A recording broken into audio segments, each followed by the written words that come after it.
Инде bir ай дәвамында Үзәк мәчет залларында тынлык. Моңа кадәр иман йортына килгән Түбән Камаллар дугаларны өйләрендә генә укырга мәҗбүр.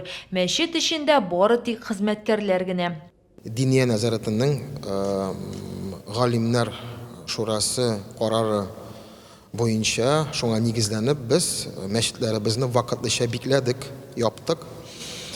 Һәм мәчеткә йөрүчеләргә инде үзебезнең тәкъдимнәребезне әйттек, өйләребездә матур итеп, азаннар әйтеп, намазларны укырга дип. 10 көннән мөселманнар өчен кадерле булган Рамазан ае башлана. Беренче тәравих намазы 23 апрельдә укылачак. Коронавирус таралуны кисәтү максатыннан тәравих намазлары бары үй шартларында яңгыраячак. Шулай ук мәчетләрдә ифтарлар үткәрү тыела.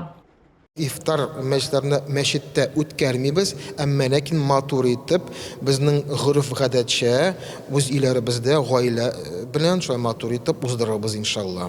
Аны һәрберсе аңлый, гаиләдә ифтар оештыру, шундый туганнар белән, үзенең әти-әниң белән, әби-бабаң белән, балаларың белән аның үзенең бер рәхәте бар. Теләге булганнарны Үзәк мәчет хезмәткәрләре YouTube'тагы каналларына чакырып кала. Анда дини дәресләр оештырыла, актуаль мәгълүмат бастырыла. Әйтергә кирәк, Түбән Кама благочинный протоиерей Александр Колчерин да Түбән Камалларны дугаларны өйдә укырга чакыра. Бу кагыйдәләр шулай ук Тынычлык проспектында урнашкан Крәшен приходына да кагыла.